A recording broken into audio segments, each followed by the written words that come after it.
What's the point of influence? That's an idea we need to get clear in our minds. In Lewis Carroll's tale of Alice in Wonderland, Alice meets a Cheshire cat.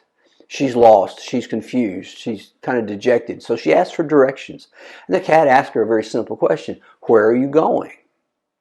When Alice replies in a confused and way, not really knowing which way she wants to go, the cat finally responds and says, well, if you don't know where you're going, then any road will take you there.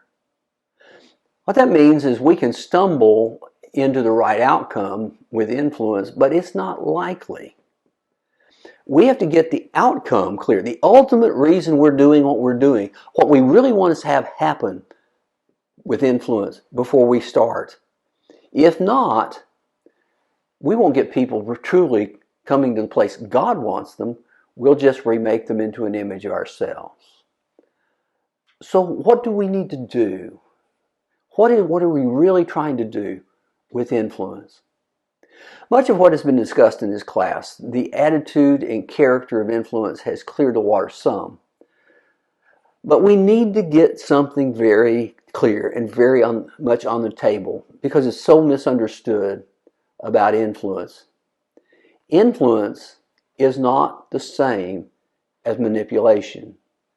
Manipulation pushes people. It has a desired end, an end that I want to have happen, and that end will only benefit me. And so I push, and the one who pushes is the one who gets the benefit. Several years ago, Vicki and I had some good friends, and they wanted to come over to our house to what we thought was a friendly visit. It was anything but a friendly visit. It seems that they had joined a multi-level marketing scheme in which that they would recruit other people to sell some product for them. The more people they recruited, the more money they make, and the less they'd have to work.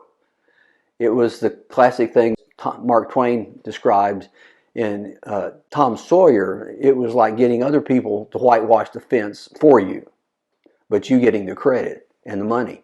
And so that was their point. They wanted to get us involved in this so we would do more work and they would have to do less work. And I remember sitting on the couch of our tiny little hovel of a house that we lived in at that time, and I could feel my neck tighten up. I could feel my hands tighten up, and this tension begin to grow indescribable almost, because I felt used and abused. And they pushed real hard, and we resisted as hard as we could. But it changed something about our relationship. I felt manipulated. You know the feeling. If we try to push Christ onto other people, we're likely to push them away from Christ. Remember, Abraham Lincoln said that a person persuaded against his will remain unpersuaded still. And that happens to a lot. They've had Christianity pushed on them, but when they got away from it, they didn't want anything part of it because they felt manipulated. On the other hand, influence is a pull. When Dwight Eisenhower resigned as President of the United States, when he quit running for office, he was no longer a soldier. He had a wonderful career, General of the Army, President of the United States, a true statesman.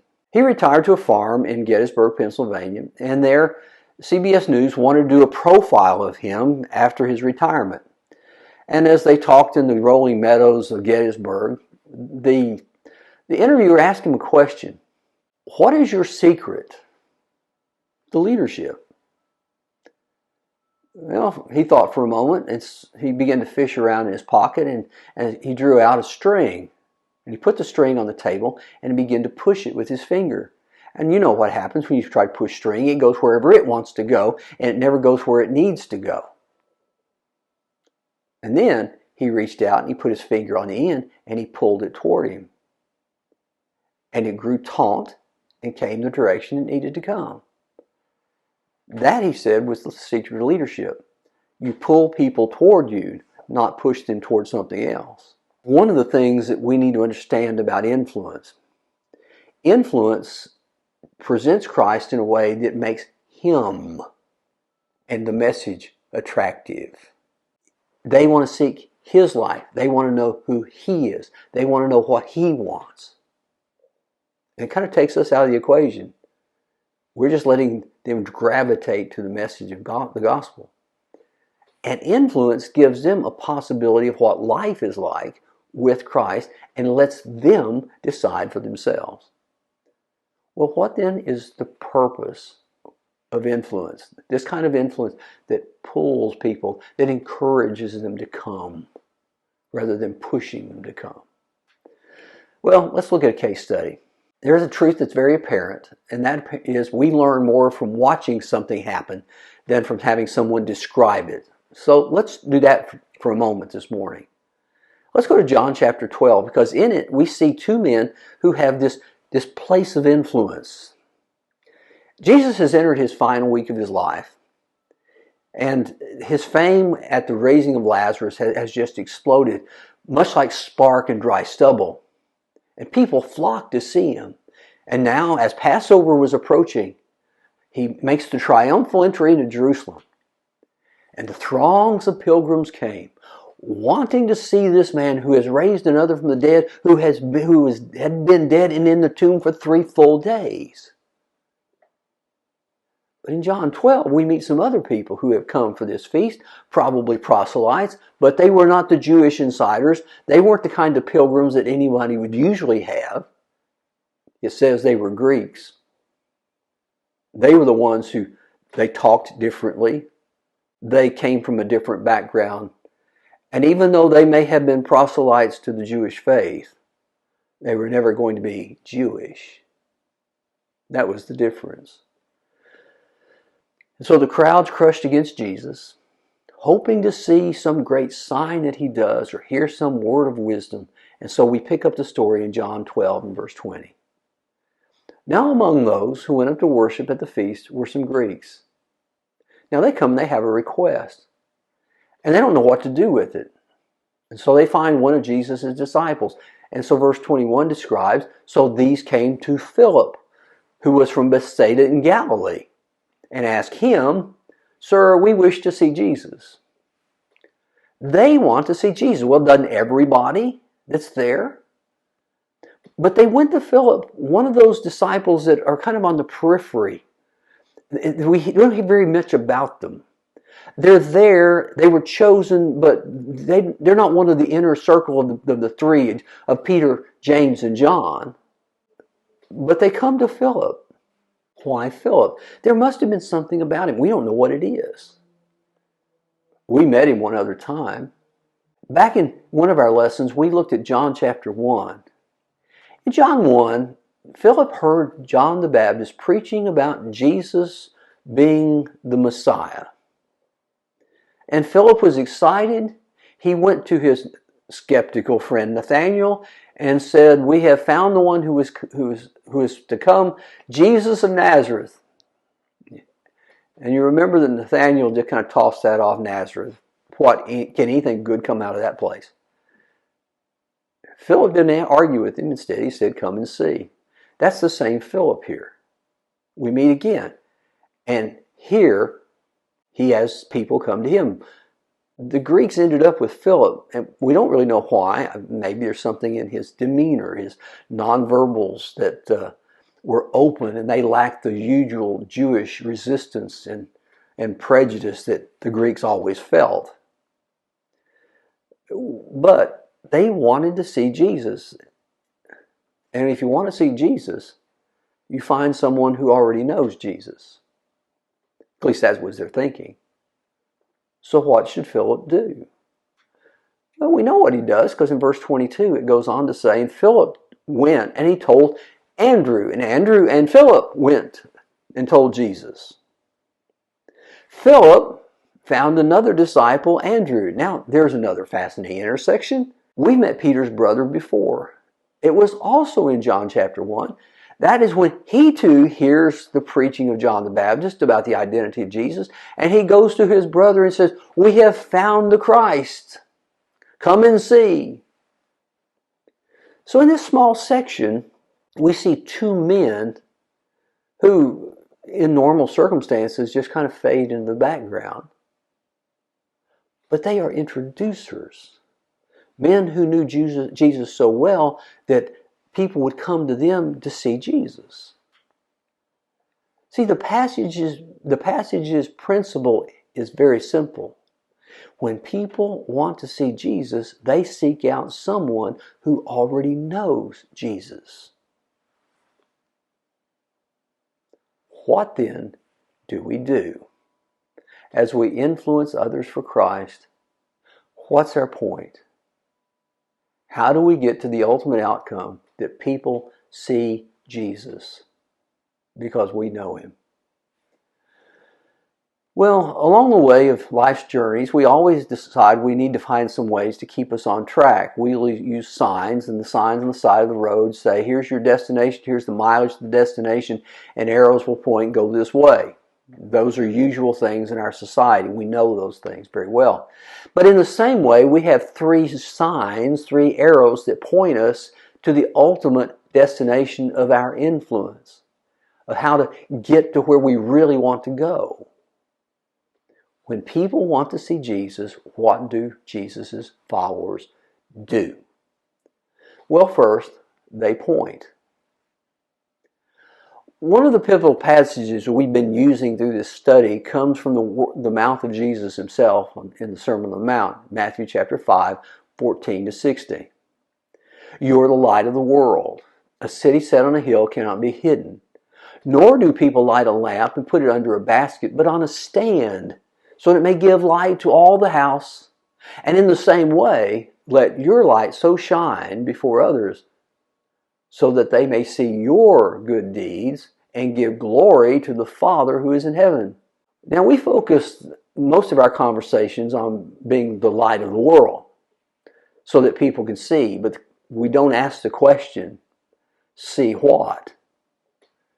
Jesus does not leave that to interpretation or even inference, because He just flatly tells us what they're supposed to see. See, others pay attention, Jesus says, to the good done by His followers. And their lives serve as a beacon that pierces the fog of the usual, and it gets some notice. Now, that means a lot of times we need to evaluate our lives. Are they really any different than anybody else? One of the temptations of Christians is to morph into the chameleons, that creature who becomes like its environment. To where we're neither too bad nor too good. We're just kind of homogenized and look like everything and everybody else. Why is it, though, that people like to hear stories of a little girl who sets up a lemonade stand to help pay for her mother's cancer treatments? That's happened recently. Or someone who leaves a $1,000 tip for a waitress who is trying to raise a child by herself, but she has to work nights at a greasy spoon while her mother keeps the baby. Why do those things catch our attention? Because we like to see the rare, not the routine. And so our lives need to be rare, not regular. If all we do is live just good enough to keep us out of trouble, we're not pointing to Jesus. And the reason for good deeds is not to elevate us or to seek praise or affirmation. Instead, they are the long fingers that point in a different direction. Because Jesus goes on to say this, that they may praise your Father in heaven. If our lives only gain admiration of others for us, we've fallen far short. Because they need to point to God so they'll know Him better. And that means our lives need a second arrow to that destination. They need to reveal something. What happens when lives point in the right direction? Well, they live in a way that others can see it. That's what Jesus says. But they do it in a way that is a little bit different. And that's what happened to the very first Christians. It's what marked their lives. In the early days of the church, persecution's fire grew white hot. The Jewish leaders, thinking that they had rid themselves of that Galilean Messiah, now had to contend with His followers who were preaching His resurrection. And so they tried scolding, they tried intimidation, and finally they said, we're going to haul you into court and punish you. So the guards threw Peter and John in front of the council, and they made their defense, but not of themselves, but for the message they preached. They cared little about the consequences. they were facing. And then something happened. Acts chapter 4 and verse 13. Now, when they saw the boldness of Peter and John, and perceived that they were uneducated common men, they were astonished, and they recognized that they had been with Jesus. They spoke with a unique outspokenness, as if they were free to speak wherever they wanted to speak, even in front of these who were going to punish them. There was no fear, there was no intimidation, there was no shrinking back. And it was apparent that they had not been trained rabbis. They were not part of the clerics of the day. They were fishermen from Galilee. You could hear their dialect and their accent. Perhaps they didn't use words the way the Jewish leaders did. And it was jaw-dropping to them that these men could speak like this. And then it dawned on them. They had seen this before. They began to remember a night just before Passover in which a bedraggled Galilean stood before them, and he resisted all of their efforts to get rid of him. They saw Jesus in these men again. They recognized that they had been with Jesus. They saw Jesus shine through these men at that moment. Their character revealed the Christ that they served. And Peter and John were transparent, not opaque. Because when something is transparent, you can see through it. A window is transparent, so people on the outside can see what's on the inside.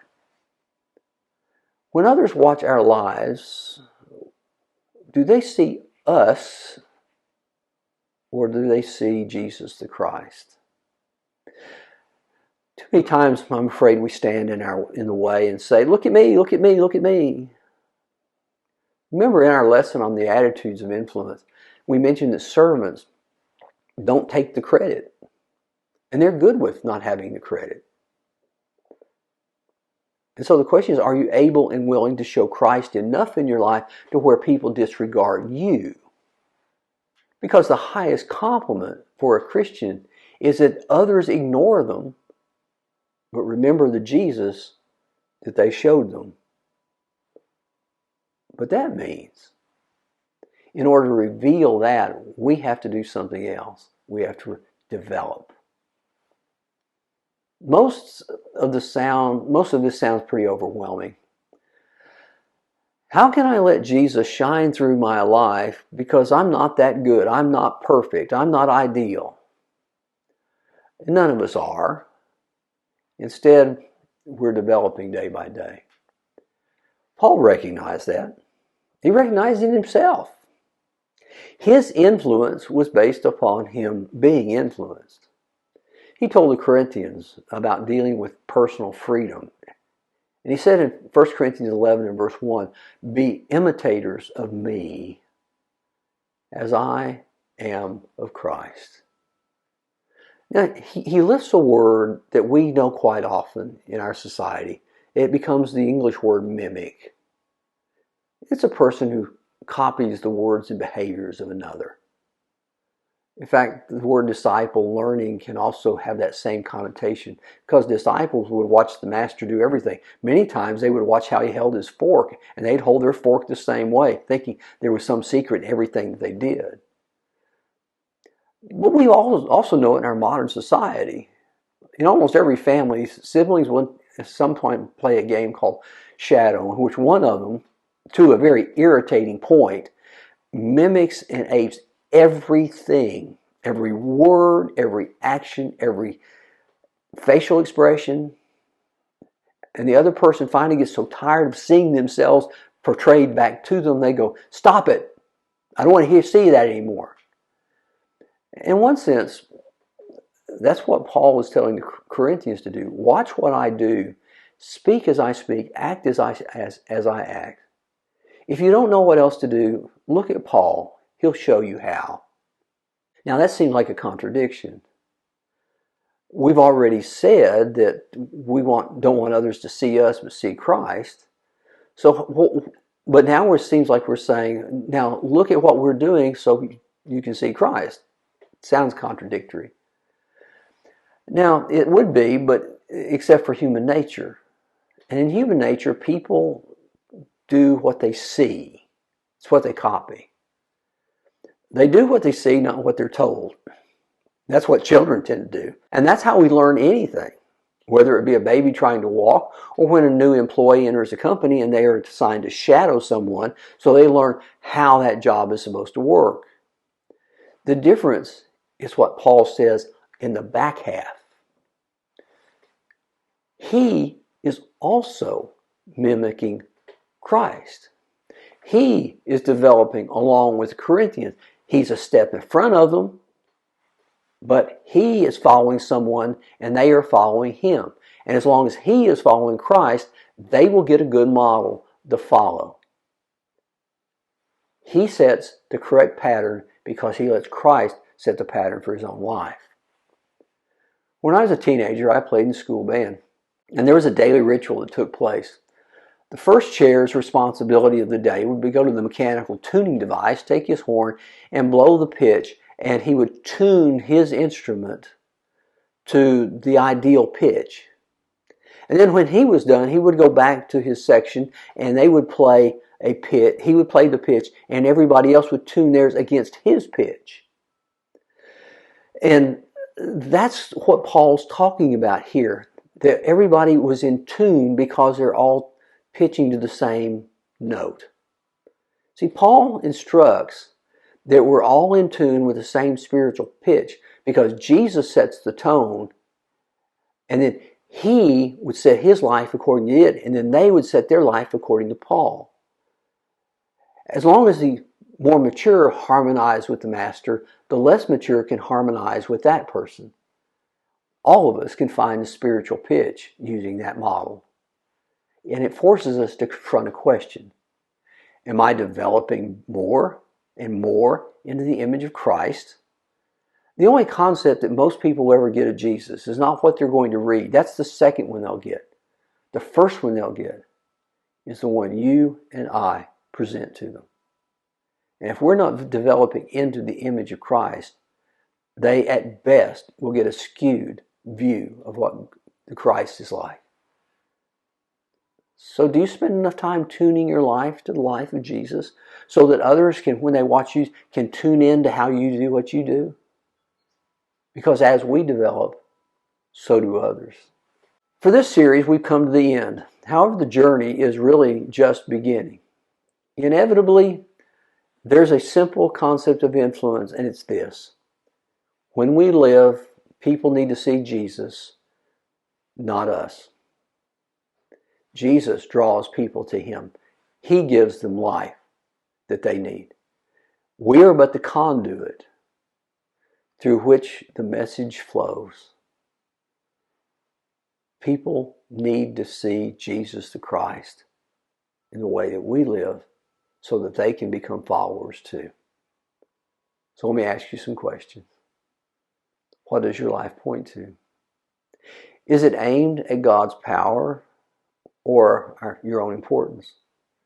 See, the influencer makes sure the arrow of his life is pointing at the God of heaven, not at himself. The second, is your life transparent? When others look at you, can they see Jesus shining out from you? And if not, maybe you need to get out of the way, because blocking the view to Jesus is not beneficial. The third is, are you growing enough for people to grow with you? See, we're always the lid holding down other people. They'll never go higher than we are. And if you can lift your lid, they can go higher. So are you developing so that people can grow? Influence is significant. We know that.